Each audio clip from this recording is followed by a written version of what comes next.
Hello दोस्तों, welcome back once again to Insiderpedia. तो दोस्तों, आज हम डिस्कस करेंगे एक डिफेंस का स्टॉक जिसका नाम है जेन टेक्नोलॉजीज लिमिटेड। तो दोस्तों, आज इस वीडियो में इनका कंप्लीट स्टॉक एनालिसिस करेंगे। पहले चार्ट पे स्टडी करेंगे, फिर उसके बाद इनका फाइनेंशियल ट्रैक रिकॉर्ड देखेंगे, फिर उसके बाद हम ये देखेंगे कि इनका करंट टाइम में बिजनेस कैसा चला है और फ्यूचर के बिजनेस की क्या आउटलुक है। उसके बेसिस पे हम डिसाइड करेंगे कि इसमें इन्वेस्टमेंट करने की अपॉर्चुनिटी कब हमें मिल सकती है।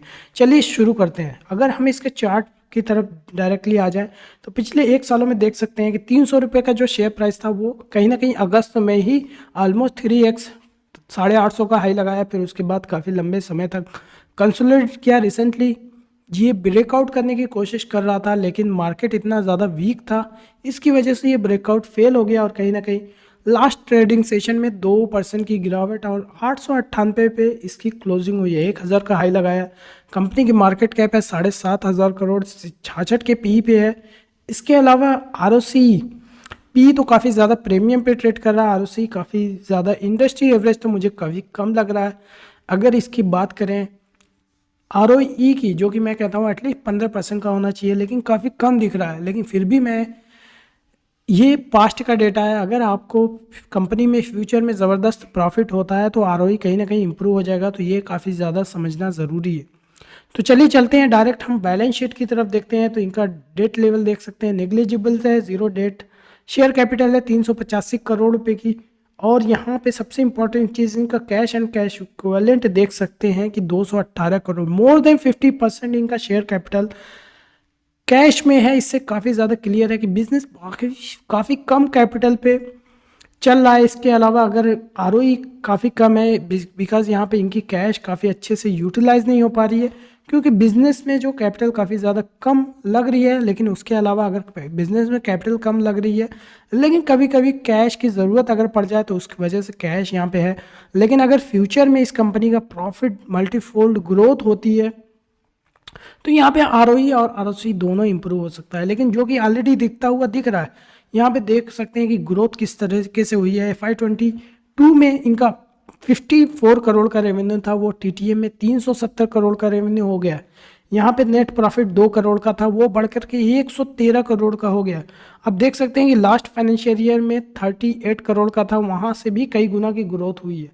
तो यही वजह है पिछले 3 सालों में शेयर प्राइस जो 50-60 रुपये का हुआ करता था, 70 रुपये का यहाँ देख सकते हैं, वो ऑलमोस्ट 12 गुना की ग्रोथ हुई है। 12 बैगर ये शेयर बना है, 12 बैगर रिटर्न्स दे चुका है, 900 रुपये का ट्रेड कर रहा है। तो दोस्तों, इसके अलावा अगर हम इनके क्वार्टरली परफॉर्मेंस की तरफ देखें तो दिसंबर में जो लास्ट ईयर 33 करोड़ का रेवेन्यू था, वो 3x 98 करोड़ का रेवेन्यू हुआ। इसके अलावा नेट प्रॉफिट भी जो 8 करोड़ का था वो भी 4x हो गया, 32 करोड़ का नेट प्रॉफिट रिपोर्ट किया। लेकिन थोड़ा सा क्वार्टरली अगर रिजल्ट को थोड़ा सा ध्यान से देखें तो काफ़ी ज़्यादा उतार चढ़ाव है। तो मैनेजमेंट ने ये कहा कि ये डिपेंड करता है कि हमारा ऑर्डर बुक किस साइज़ का है, डिलीवरी कैसी हो रही है, उसी के हिसाब से रेवेन्यू रिकॉग्निशन होता है। तो थोड़ा सा अप्स एंड डाउन्स हो सकते हैं। लेकिन कंपनी ने करेंट फाइनेंशियल ईयर का जो कि 370 करोड़ का तो TTM का दिख रहा है, पिछले 12 महीने का दिख रहा है, लेकिन इस फाइनेंशियल ईयर का काफ़ी ज़बरदस्त टारगेट दिया है, जो कि 450 करोड़ का रेवेन्यू का टारगेट दिया है। आप समझ सकते हैं कि इतना प्रीमियम पे शेयर क्यों ट्रेड कर रहा है। तो क्या एग्जैक्टली आउटलुक है, क्या बिजनेस करती है, ये सब सारी चीज़ों के लिए चलिए हम अर्निंग कॉन्फ्रेंस कॉल को थोड़ा डिटेल में डिस्कस करेंगे, तब ये पता लग पाएगा कि बिजनेस क्या है, कैसा चल रहा है, फ्यूचर में 1-2 सालों में कैसा चल सकता है। और सबसे इंपॉर्टेंट चीज़, हमें पैसा बनाने की अपॉर्चुनिटी इस शेयर में कम मिलेगी। क्योंकि देखिए, समझिए, अगर ये शेयर ऊपर जा चुका है और 1-2 सालों की विजिबिलिटी है, तो उसके बेसिस पे मार्केट ऑलरेडी इतने प्रीमियम पे शेयर ट्रेड कर रहा है, तो मतलब जो कि ग्रोथ होने वाली है ऑलरेडी शेयर प्राइस में रिफ्लेक्ट कर रही है। तो हमें सबसे इंपॉर्टेंट चीज़, कोई ऐसा मेट्रिक पकड़ के चलना पड़ेगा कि अगर वो मेट्रिक चेंज होता है तो इसके शेयर प्राइस को अफेक्ट करेगा। उसी के बेसिस पे मैं पर्सनली शेयर में इन्वेस्टमेंट करता हूं। तो अगर इसका जो मेट्रिक है, जो कि ग्रोथ है, ग्रोथ कहाँ से आएगी, वो जो मेट्रिक है वो जब जैसे ही चेंज होगा, तो यही एग्जैक्टली मैं, पहले आप पूरा वीडियो को एंड तक देखिए, तब आपको समझ में आएगा कि मैं किस मेट्रिक की बात कर रहा हूँ और वो कैसे चेंज होगा, तो इसमें इन्वेस्टमेंट करने की अपॉर्चुनिटी कैसे मिल सकती है। तो चलिए क्वार्टरली अर्निंग कॉन्फ्रेंस कॉल को थोड़ा डिटेल में डिस्कस करते हैं। सबसे पहले ऑपरेशनल सेगमेंट, जैसे कि मैंने बताया ये डिफेंस सेक्टर में काम कर रहा है। तो इनका पहला जो बिजनेस सेगमेंट है सिमुलेटर्स का है, दूसरा एंटी ड्रोन का है, तीसरा एनुअल मेंटेनेंस चार्ज या सर्विस चार्ज का है। तो इसको समझना काफ़ी ज़रूरी है। सिमुलेटर्स होते क्या है?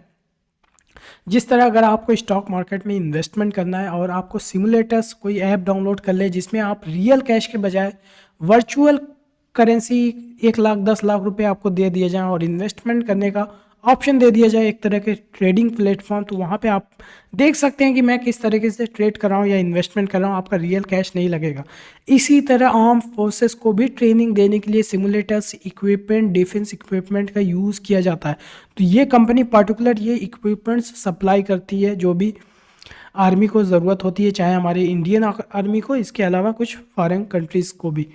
इसके अलावा एंटी ड्रोन सिस्टम, देखिए पहले भालों से लड़ाई होती थी, फिर तलवार से लड़ाई होने लगी, फिर उसके बाद गन से, ठीक है, AK-47 इस तरह की काफ़ी गन आती है मार्केट में, आपने सुना ही होगा, अलग अलग तरह की गन आने लगी मार्केट में, उससे लड़ाइयाँ होने लगी। अभी क्या ड्रोन सिस्टम आने लगा है, तो ड्रोन से लड़ाइयाँ हो रही हैं। तो ड्रोन को कैसे हम कैप्चर करेंगे? तो ड्रोन के लिए एंटी ड्रोन सिस्टम लॉन्च हो रहे हैं। तो यहाँ पे ड्रोन से जो भी लड़ाई हो रही है तो एंटी ड्रोन सिस्टम, तो ये इक्विपमेंट्स, ये कंपनी, इनके पास एक्सपर्टीज़ है, इनके पास IP है, पेटेंट है, ये पर्टिकुलर जो टेक्नोलॉजी है इनके पास है। जैसे कि हमास और इसराइल का जो वार हुआ था उसमें भी आपने सुना होता था आयरन डोम करके कुछ एंटी ड्रोन सिस्टम था, कुछ इसी तरह की टेक्नोलॉजी इस कंपनी के पास भी है, जो कि आने वाले फ्यूचर में अगर इसका रेवेन्यू अचीव होता है अच्छा खासा, तो ये बिजनेस को ग्रोथ दिलाने में काफ़ी हेल्प करेगा। तो ये दोनों बिजनेस सेगमेंट है और दोनों ही इक्विपमेंट्स का जो मेंटेनेंस का काम होता है वहाँ से भी इनको रेवेन्यू अचीव होती है। तो इससे इनका जो पर्टिकुलर ऑर्डर एग्जीक्यूशन टाइमलाइन, देखिए इस तरह के बिजनेस में ऑर्डर बुक कितनी है ये काफ़ी ज़्यादा मैटर करता है। इससे काफ़ी ज़्यादा विजिबिलिटी होती है कि 1-2 सालों में क्या इनका रेवेन्यू हो सकता है, क्योंकि जितने ज़्यादा ऑर्डर होगी, ऑर्डर बुक होगी, उतना ज़्यादा रेवेन्यू ये अचीव कर सकते हैं।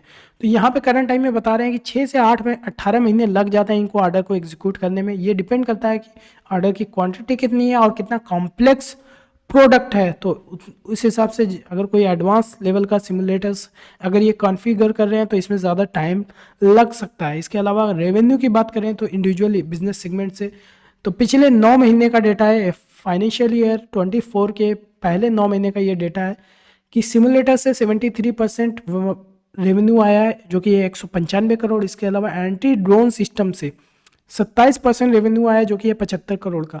इसके अलावा एनुअल मेंटेनेंस चार्ज से भी 25 करोड़ रुपए का रेवेन्यू आया हुआ है। इसके अलावा डोमेस्टिक वर्सेस एक्सपोर्ट अगर देखें तो एक्सपोर्ट से 30% रेवेन्यू, जो कि 80 करोड़। इसके अलावा डोमेस्टिक से 70% रेवेन्यू आया 214 करोड़ का। मोस्टली इनका 2/3 बिजनेस अभी डोमेस्टिक से ही आ रहा है। तो कहीं ना कहीं ये टोटली गवर्नमेंट, इंडियन गवर्नमेंट का जो बजट एलोकेशन उस पर डिपेंड है अभी करंट टाइम में। इसके अलावा ऑर्डर बुक, जैसे मैंने बताया, काफ़ी ज़्यादा इंपॉर्टेंट होता है इस तरह के बिजनेस में। तो ऑर्डर बुक को देखें तो इन्होंने Q3 FY24 में 129 करोड़ के नए ऑर्डर जीते। इसके अलावा टोटल ऑर्डर बुक पोजीशन 31 दिसंबर 2023 तक जो है 1434 करोड़ की है, जो इसमें मैंने बताया कि कुछ इक्विपमेंट्स की और बाकी इनके सर्विस चार्ज के भी इनके कुछ ऑर्डर्स होते हैं। तो टोटल इक्विपमेंट्स ऑर्डर जो 1150 करोड़ के हैं। और इन्होंने बताया कि जो मोस्टली एग्जीक्यूशन होगा FY25 में होगा। तो उसके बेसिस पे आप देख सकते हैं कि 1150 करोड़ की रेवेन्यू है। उसके अलावा रेवेन्यू गाइडेंस जो मोस्टली बताया इन्होंने कि 1150 करोड़ की जो रेवेन्यू है, मतलब ऑर्डर बुक है, वो मोस्टली FY25 में एग्जीक्यूट होगा। तो इन्होंने बताया कि करंट FY24 में 450 करोड़ की रेवेन्यू अचीव कर सकते हैं, जो कि अभी TTM बेसिस पे 370 करोड़ की रेवेन्यू है। इसके अलावा FY25 में जो भी 1150 करोड़ का मोस्टली ऑर्डर बुक है वो नेक्स्ट ईयर एग्जीक्यूट होगा, तो 900 करोड़ रुपए की यहाँ पे रेवेन्यू इनको अचीव हो सकता है। आप देख सकते हैं कि करंट TTM में 370 करोड़ का रेवेन्यू है, ऑलमोस्ट 3x रेवेन्यू का गाइडेंस है इनका। और देख सकते हैं उसी बेसिस पे ये शेयर प्राइस ही इतना तेज़ी से रैली किया और देख सकते हैं 3x रिटर्न दे चुका और 66 के पी पे है। तो अभी मैं इसी में आपको थोड़ा सा गाइड करूंगा कि कैसे अगर ऑर्डर बुक को किस तरीके से हमें ट्रैक करना चाहिए, ताकि फ्यूचर में हम ये समझ पाएँ कि कब इसमें इन्वेस्टमेंट करना चाहिए। तो पहले थोड़ा सा और डिटेल से उसको पहले और डिस्कस कर लेते हैं।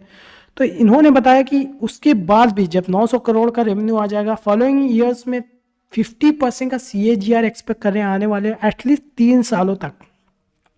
तो इनका कहना ये है कि जो अभी 300 करोड़ 350 करोड़ रेवेन्यू देख रहा है, आने वाले 2028 2029 तक ये कहीं ना कहीं 3000 करोड़ रेवेन्यू हो सकता है। लेकिन दोस्तों अभी ये ऑर्डर बुक है नहीं इनके पास।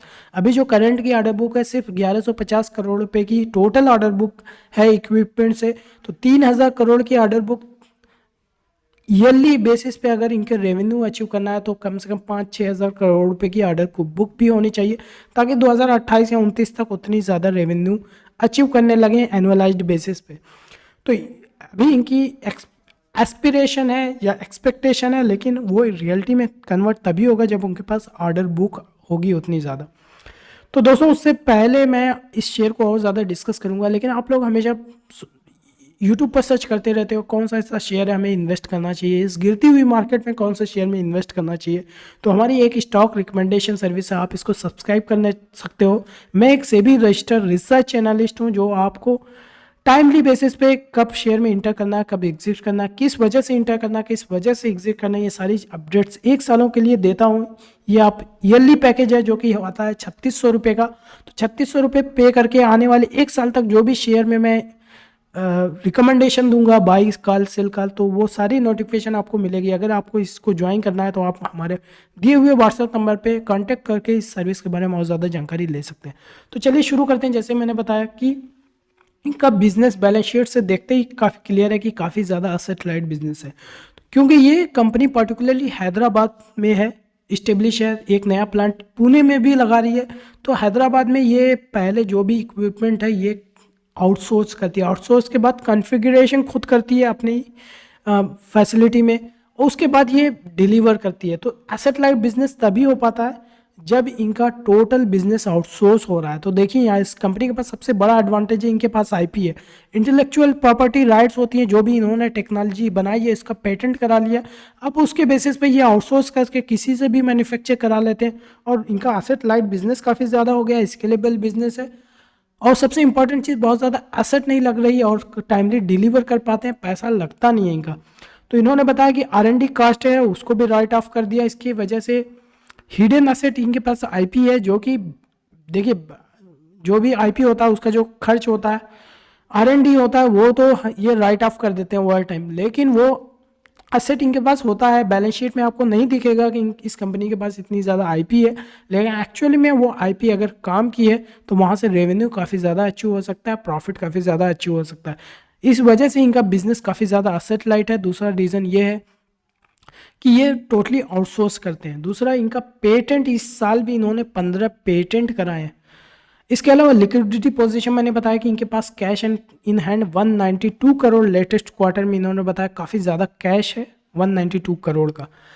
और सबसे इंपॉर्टेंट फाइनेंशियल रेशियोज देखिए, जैसे कि मैंने बताया कि इनके पास ऑलरेडी पेटेंट है, टेक्नोलॉजी है, ये आउटसोर्स कर रहे हैं। तो जैसे जैसे इनका यूटिलाइजेशन बढ़ेगा, मतलब इनको अलग से तो कुछ टेक्नोलॉजी डेवलप करनी नहीं, अगर उसी में इनके ज़बरदस्त फ्यूचर में ऑर्डर्स आने लगे, जिस हिसाब से अभी करंट टाइम में देख सकते हैं कि 30% एक्सपोर्ट से और 70% डोमेस्टिक से ऑर्डर्स आ रहे हैं, और ऑलरेडी 1150 करोड़ रुपए की ऑर्डर बुक है। तो ओवर टाइम में अगर ऑर्डर बुक बढ़ेगी तो इनका रेशियो काफ़ी इंप्रूव होगा। रेशियो काफ़ी इंप्रूव हुआ है। रिटर्न ऑन इक्विटी जैसे कि मैंने यहाँ पे दिखाया है, यहाँ पे 12% का दिख रहा है, लेकिन ये रिटर्न जो है लास्ट फाइनेंशियल ईयर का है दोस्तों। ये भी काफ़ी ज़्यादा दिक्कत होती है स्क्रीनर जैसे प्लेटफॉर्म पे। ये FY23 का कैलकुलेट किया जहाँ पे 38 करोड़ का नेट प्रॉफिट था, अभी तो प्रॉफिट बढ़ करके 113 करोड़ का हो गया है, जो कि ROE ऑलरेडी इंप्रूव हो गया है, 31% का है, जो कि दिख नहीं रहा है। ये समझना काफ़ी ज़्यादा ज़रूरी है। रिटर्न ऑन कैपिटल एम्प्लॉयड भी 45% का है, जो कि यहाँ पे काफ़ी ज़्यादा 17% का कम है। इसीलिए मैंने कहा था कि अगर प्रॉफिट इंप्रूव होता है तो रेशियो इंप्रूव हो गया, क्योंकि ये जो रेशियो होता है लास्ट फाइनेंशियल ईयर का कैलकुलेट किया हुआ है। देख सकते हैं कि ऑलरेडी 45% का ROCE हो गया। इसके अलावा वर्किंग कैपिटल साइकिल भी 93 डेज का हो गया, ये भी काफ़ी ज़्यादा इंप्रूवमेंट हुई है।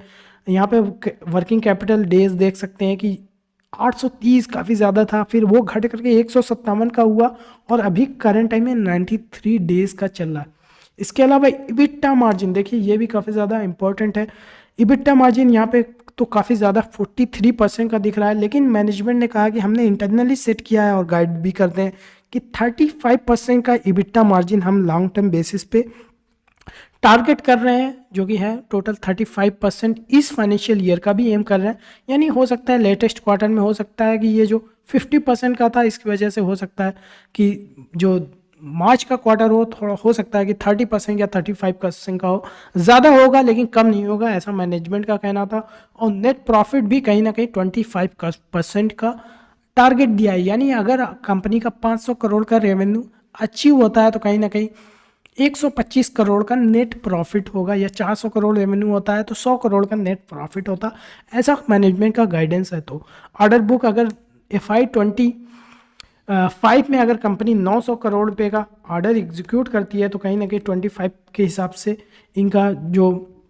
225 का पी हो मतलब प्रॉफिट हो सकता है। 225 को अगर डिवाइड करें 750 से तो 7600 से अगर डिवाइड कर दें तो यहाँ पे डिवाइड करके दे तो इससे पता लग जाएगा कि करंट टाइम में इनका TTM बेसिस पे पी क्या चल रहा है। 225 से डिवाइड कर दें तो इनका पी 33 का है। देखिए करंट टाइम में इनका 66 का पी दिख रहा है, लेकिन एक्चुअल में इनका अगर फॉरवर्ड बेसिस पे देखें आने वाले 15 महीने बाद अगर शेयर प्राइस 1 रुपये भी मूव नहीं किया तो भी इसका पी जो है 33 का पी दिखेगा, जो कि करंट टाइम से काफ़ी नीचे हो जाएगा। तो दोस्तों इस तरीके से फॉरवर्ड पी भी कैलकुलेट कर सकते हैं, मैंने ऑलरेडी वीडियो पास्ट में बनाया हुआ है।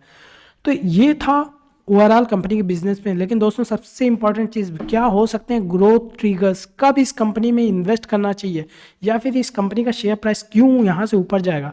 तो अगर कंपनी के पास कोई नया ऑर्डर नहीं आता तो 33 का पी पे ट्रेड करने लगेगा। तो दोस्तों इस कंपनी में सबसे इंपॉर्टेंट मेट्रिक जो है वो है ऑर्डर बुक। करेंट टाइम में 1150 करोड़ की ऑर्डर है और फ्यूचर में अगर अगले 3-6 महीने में इनको ज़बरदस्त ऑर्डर्स मिलने लगते हैं, जो कि इन्होंने 50% CAGR का एक्सपेक्टेशन है, जो कि काफ़ी ज़्यादा हाई है, वो तभी अचीव हो पाएगा जब इनके पास 5000-6000 करोड़ रुपए के ऑर्डर हो जाए। तो ऑर्डर बुक इस कंपनी में अगर मिलने लगते हैं तो वो काफ़ी ज़्यादा इंपॉर्टेंट होगा। मैं इसी चीज़ को ट्रैक करूँगा, ऑलरेडी वॉच लिस्ट में लगा लिया है। और अगर इस कंपनी में आपको भी अगर लगता है कि काफ़ी ज़्यादा स्ट्रॉन्ग ऑर्डर बुक है और नए नए ऑर्डर इनको मिलते जा रहे हैं, तब तो समझिए कि शेयर बहुत ऊपर जा सकता है। तो दोस्तों आप लोग समझ गए होंगे कि इस पर्टिकुलर कंपनी में जो ऑर्डर बुक्स देखने वाला है वो है इनका ऑर्डर बुक्स किस तरीके से बढ़ते हैं, उसी बेसिस पे ही कंपनी को रेवेन्यू और प्रॉफिट्स होना शुरू होगा। तो दोस्तों उम्मीद करता हूँ ये सारे कॉन्सेप्ट आप समझ गए होंगे। समझ गए तो वीडियो को लाइक करें और चैनल अगर अभी तक सब्सक्राइब नहीं किया तो सब्सक्राइब कर लीजिए। And thank you for watching.